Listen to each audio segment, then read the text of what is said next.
વિદ્યાર્થી મિત્રો, તો આજે આપણે શીખીશું ભૂગોળ ધોરણ 11 પાઠ 13 જીવાવરણ.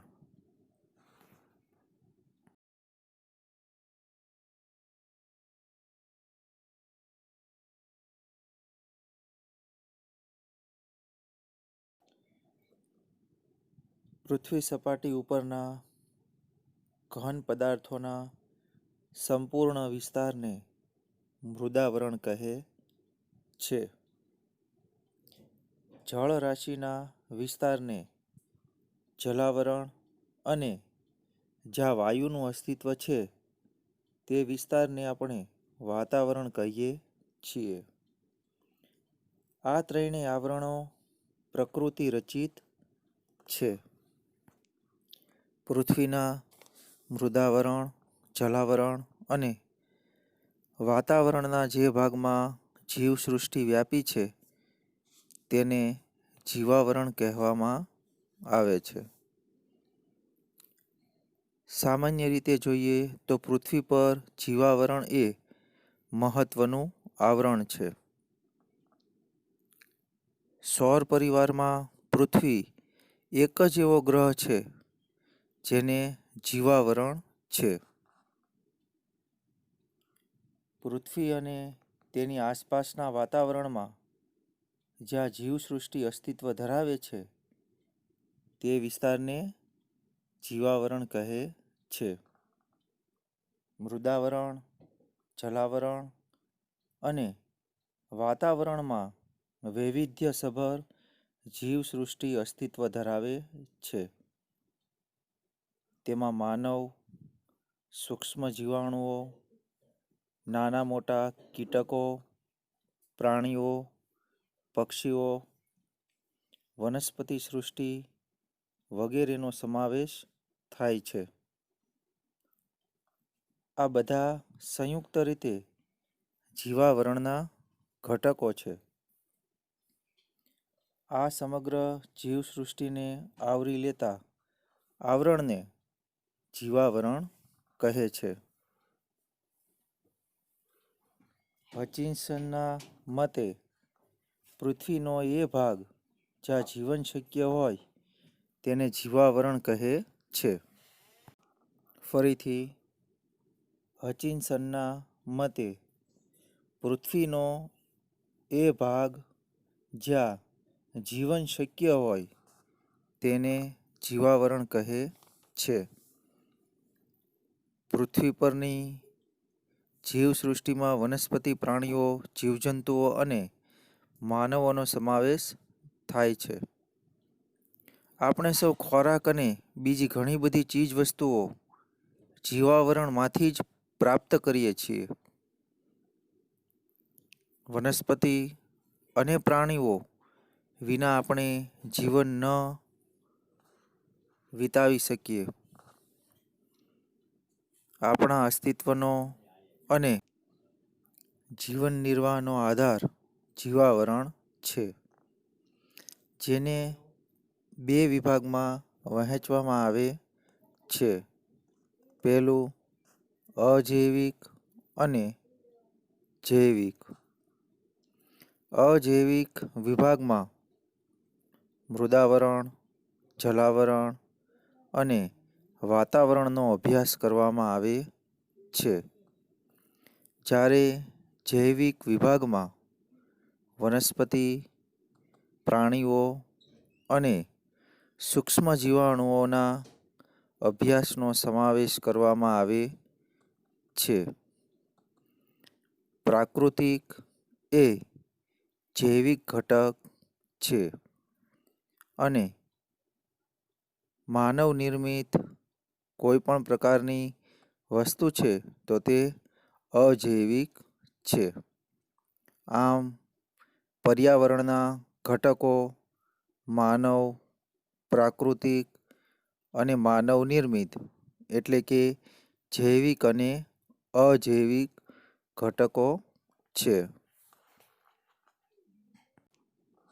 હવે આપણે એવું વિચારીએ કે આપણી આસપાસમાં રહેલ જીવસૃષ્ટિ પૈકીની કોઈ એક સૃષ્ટિ નાશ પામે તો તેની આપણા જીવન પર શું અસર પડે? દાખલા તરીકે પક્ષીઓ નાશ પામે તો આપણા જીવન પર ઘણી બધી અસર પડે. માણસ પોતાના કાર્યોથી પૃથ્વીને ખરાબ કરે તો આ આવરણોને કંઈ નુકસાન થાય ખરું? તો આપણે જોઈએ છીએ કે પ્રાકૃતિક એટલે કે જૈવિક, કુદરતી અને અજૈવિક એટલે કે માનવ નિર્મિત. તો આ પર્યાવરણના ઘટકો જે આજે પ્રદૂષિત થતા પણ જોવા મળે છે, જેમાં પૃથ્વીનો એ ભાગ જ્યાં જીવન શક્ય છે અને જેને આપણે જીવાવરણ કહીએ છીએ, તે એક ખૂબ જ મહત્વનો અને અગત્યનો ભાગ છે. આમ પૃથ્વી અને તેની આસપાસના વાતાવરણમાં જ્યાં જીવસૃષ્ટિ અસ્તિત્વ ધરાવે છે તે વિસ્તારને જીવાવરણ કહે છે. હવે પછીનો મુદ્દો છે પારિસ્થિતિક તંત્ર. મૃદાવરણ, જલાવરણ, વાતાવરણ અને જીવાવરણ આ ચારેય આવરણો મળીને પૃથ્વીનું પારિસ્થિતિક તંત્ર એટલે કે ઇકોસિસ્ટમની રચના કરે છે. તો આ ચારેય આવરણો મળીને જે એક આવરણ રચાય છે તો એને આપણે પૃથ્વીનું પારિસ્થિતિક તંત્ર કહે છે. જીવાવરણ પૃથ્વી સપાટીથી લગભગ 26 કિલોમીટર ઊંચાઈ સુધી ફેલાયેલું છે. સાગર સપાટીથી લગભગ 9 કિલોમીટર ઊંડાઈ સુધી મોટાભાગની જીવસૃષ્ટિ આવેલી છે. તેમાં બધા જ જીવોનો સમાવેશ થાય છે. તેમાં અનેક પ્રકારની માછલીઓ, શાર્ક, વ્હેલ, ઓક્ટોપસ તથા દરિયાઈ વનસ્પતિ વગેરે સમુદ્ર જીવો હોય છે. ભૂસપાટીની નીચે કેટલાક મીટર ઊંડે સુધી પણ જીવાવરણ વિસ્તરેલું છે. એટલે કે જમીનના નીચલા ભાગમાં ઊંડે સુધી પણ જીવાવરણ વિસ્તરેલું છે. કુદરતમાં જૈવિક ઘટકો અને અજૈવિક ઘટકોનો સમાવેશ થાય છે. તો આમ પર્યાવરણીય ઘટકોમાં જૈવિક ઘટકો, અજૈવિક ઘટકો તેમજ માનવનો પણ સમાવેશ થાય છે. કુદરતમાં જૈવિક ઘટકો એટલે કે કુદરત સાથે સંકળાયેલા ઘટકો જેવા કે પ્રાણીઓ, વનસ્પતિઓ અને સૂક્ષ્મજીવો, તેઓની આસપાસના નિર્જીવ ઘટકો જેવા કે પાણી, વાયુઓ, જમીન, પ્રકાશ વગેરે સાથે જટિલ રીતે જોડાઈને એક સ્વયં સંચાલિત તંત્રની રચના કરે છે. તેને પારિસ્થિતિક તંત્ર કહે છે.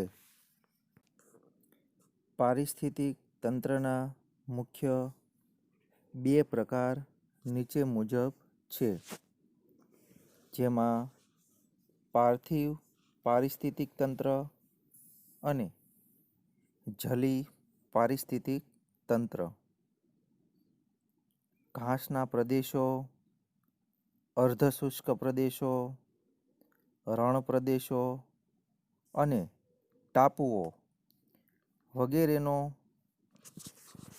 પાર્થિવ પારિસ્થિતિક તંત્રમાં સમાવેશ થાય છે. તળાવ, સરોવર, જળપ્લાવિત વિસ્તાર, નદી અને નદીનો મુખ ત્રિકોણ પ્રદેશ, સમુદ્ર વગેરેનો જલી પારિસ્થિતિક તંત્રમાં સમાવેશ થાય છે. આમ પારિસ્થિતિક તંત્રના મુખ્ય બે પ્રકાર પડે છે: પાર્થિવ પારિસ્થિતિક તંત્ર અને જલી પારિસ્થિતિક તંત્ર. પારિસ્થિતિક તંત્રમાં ઉર્જાનો પ્રવાહ.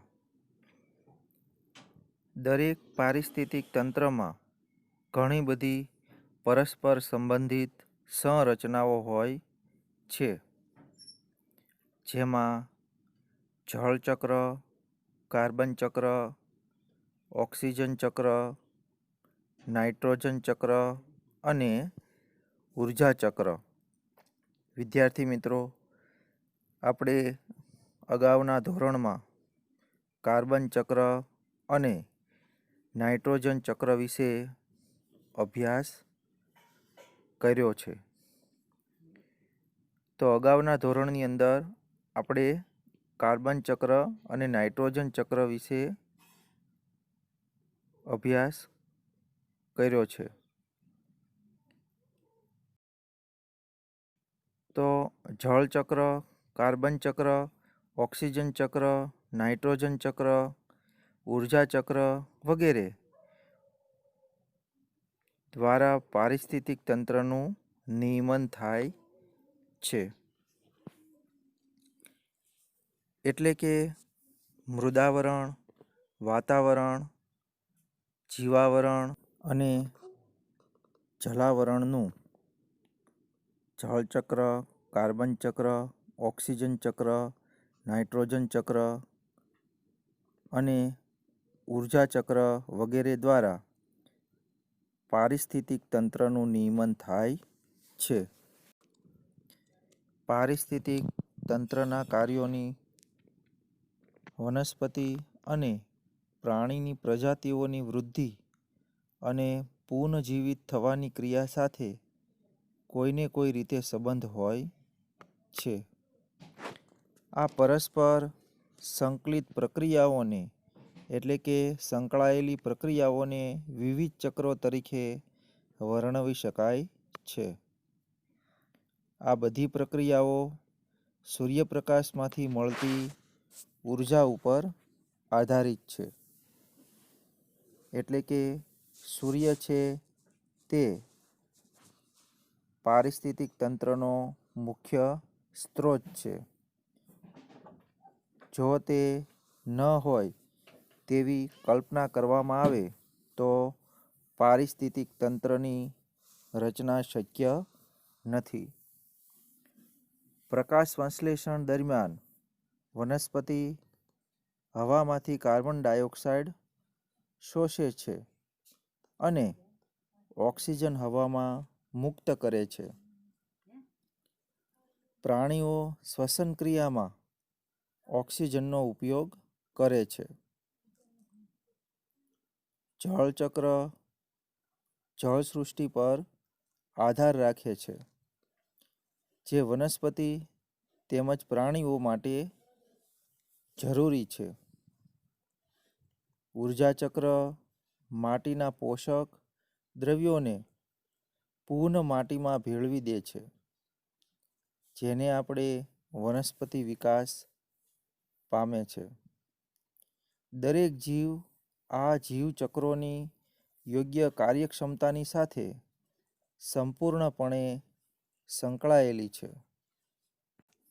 તો આપણે એવું પણ કહી શકીએ કે વનસ્પતિ, પ્રાણીઓ અને માનવ માટે જીવનચક્રોની યોગ્ય કાર્યક્ષમતાની સાથે સંપૂર્ણ સંકળાયેલી છે. હવે પછીનો મુદ્દો છે જૈવ ભૂ રાસાયણિક ચક્ર. અજૈવિક કે રાસાયણિક તત્વોને વનસ્પતિ તેના મૂળ વાટે ગ્રહણ કરે છે.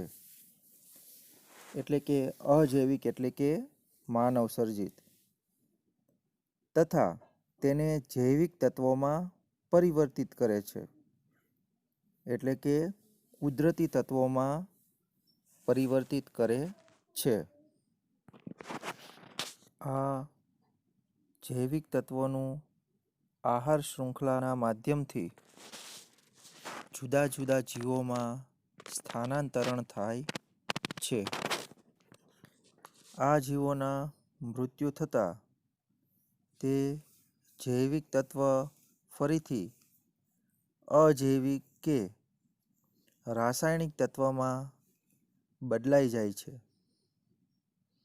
અજૈવિક તત્વો કે રાસાયણિક તત્વોની જૈવિક અવસ્થામાં પરિવર્તન તેમજ આ જૈવિક તત્વોની અજૈવિક રૂપમાં પુનરાગમનની ક્રિયાને જૈવ ભૂ રાસાયણિક ચક્ર કહે છે. એટલે કે અજૈવિક તત્વોની જૈવિક અવસ્થામાં પરિવર્તન અને જૈવિક તત્વોની અજૈવિક રૂપમાં પુનરાગમનની ક્રિયા, જેને આપણે જૈવ ભૂ રાસાયણિક ચક્ર કહે છે. જળ ચક્ર, કાર્બન ચક્ર, ઓક્સિજન ચક્ર, નાઇટ્રોજન ચક્ર, ફોસ્ફરસ ચક્ર, ખડક ચક્ર વગેરેનો અભ્યાસ જૈવ ભૂ રાસાયણિક ચક્રોમાં થાય છે. ફરીથી અજૈવિક તત્વોને જૈવિક અવસ્થામાં પરિવર્તન કે જૈવિક તત્વોની અજૈવિક રૂપમાં પુનરાગમનની ક્રિયાને જૈવ ભૂ રાસાયણિક ચક્ર કહે છે. હવે પછીનો મુદ્દો છે જૈવ વૈવિધ્ય. પૃથ્વી પરના દરેક પ્રાણી અને વનસ્પતિ બીજા પ્રાણી કે વનસ્પતિ કરતાં સાવ અલગ જ છે. આ પૃથ્વી પર કલ્પના ન કરી શકાય તેટલી જાતિના વિવિધ પ્રકારના આકાર, કદ અને રંગરૂપ ધરાવતી પ્રાણી સૃષ્ટિ, માનવ સૃષ્ટિ, વનસ્પતિ સૃષ્ટિ અને સૂક્ષ્મ સજીવો આવેલા છે. એટલે કે અલગ અલગ પ્રકારના રંગરૂપ અને કદ ધરાવતા તેમજ આકાર ધરાવતા પ્રાણીઓ, માનવો અને વનસ્પતિ તેમજ સૂક્ષ્મજીવો આ પૃથ્વી ઉપર આવેલા છે. જીવસૃષ્ટિમાં તેની સંખ્યા અને જીવનચક્ર એક ખાસ પ્રકારનું સમતોલન ધરાવે છે. સજીવોમાં જોવા મળતી વિવિધતાને જૈવ વૈવિધ્ય કહેવામાં આવે છે. આપણે સજીવોમાં પણ અલગ અલગ વિવિધતા જોવા મળે છે, જેને આપણે શું કહીએ છીએ? જૈવ વૈવિધ્ય કહેવામાં આવે છે. જૈવ વૈવિધ્ય શબ્દ વનસ્પતિ સૃષ્ટિ અને પ્રાણી સૃષ્ટિના જીવંત સ્વરૂપોમાં રહેલી વિવિધતાનો ચિતાર આપે છે. ભારતનો સમાવેશ વિશ્વના એવા 12 દેશોમાં થાય છે કે જે જૈવ વૈવિધ્ય દ્રષ્ટિએ અતિ વૈવિધ્યસભર દેશ ગણાય છે. ભારતમાં 10 જૈવ ભૌગોલિક ક્ષેત્રો નક્કી કરવામાં આવ્યા છે, જેમાં પહેલું છે ટ્રાન્સ હિમાલય, બીજું છે હિમાલય પ્રદેશ, ત્રીજું છે ભારતીય રણ પ્રદેશ, ચોથું અર્ધશુષ્ક પ્રદેશ, પાંચમું પશ્ચિમ ઘાટ, છઠ્ઠું દક્ષિણનો દ્વીપકલ્પ, સાતમું ગંગા કિનારાના મેદાનો, આઠમું ઉત્તર પૂર્વ ભારત, નવમું ટાપુઓ અને 10મું કિનારાના પ્રદેશો. તો આવી રીતે ભારતમાં 10 જૈવ ભૌગોલિક ક્ષેત્રો નક્કી કરવામાં આવ્યા છે. તેમાં આપણે પ્રથમ આપેલું છે ટ્રાન્સ હિમાલય. તો ટ્રાન્સ હિમાલય એ પાણીમાંથી બરફની પ્રક્રિયા થઈ અને હિમાલય પરિવર્તિત થયો. બીજું હિમાલય પ્રદેશ, ત્રીજું છે ભારતીય રણ પ્રદેશ. તો ભારતમાં રાજસ્થાન એ રણ પ્રદેશ છે, જે ભૌગોલિક પરિસ્થિતિમાં આધારે કુદરતી રીતે રણ પ્રદેશનું નિર્માણ થયેલું છે. ચોથું છે અર્ધશુષ્ક પ્રદેશ, પાંચમું છે પશ્ચિમ ઘાટ, જ્યાં પર્વતોનું નિર્માણ છે. છઠ્ઠું છે દક્ષિણનો દ્વીપકલ્પ, એટલે કે 3 બાજુ છે તે પાણી આવેલું છે અને વચ્ચે જમીન છે તેનું નિર્માણ થયેલું છે.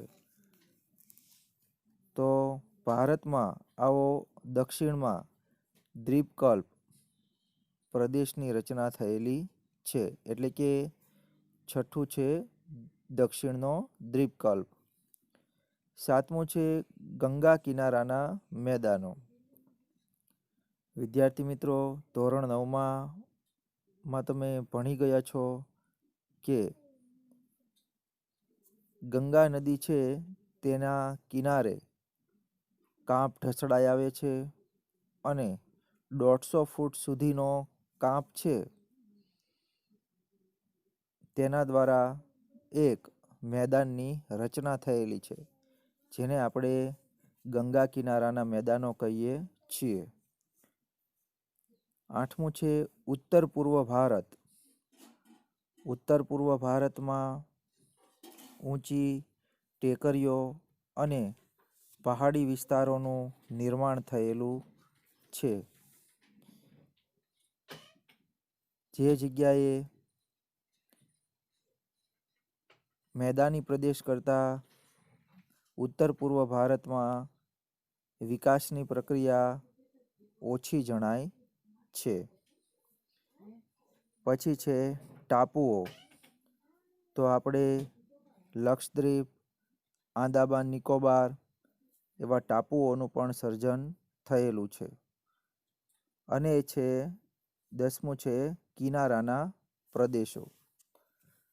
તો ભારતમાં કર્કવૃત નીચેનો જે ભાગ આવેલો છે, જે દ્વીપકલ્પી વિસ્તાર કહેવાય છે, તો આ દ્વીપકલ્પી વિસ્તારમાં સમુદ્ર કિનારાના પ્રદેશો પણ આવેલા જોવા મળે છે. તો આમ ભારતમાં 10 જૈવ ભૌગોલિક એટલે કે કુદરતી ભૌગોલિક ક્ષેત્રો નક્કી કરવામાં આવ્યા છે. ઉપરના 10 પ્રકારના જૈવ ભૌગોલિક ક્ષેત્રો પૈકી 4 ભૌગોલિક ક્ષેત્રો રણ પ્રદેશ, અર્ધ શુષ્ક પ્રદેશ, પશ્ચિમ ઘાટ પ્રદેશ અને દરિયા કિનારાનો પ્રદેશ એ ગુજરાતમાં આવેલા છે. તો આમ કહી શકાય કે ભારતમાં જૈવ વૈવિધ્યતા જોવા મળે છે.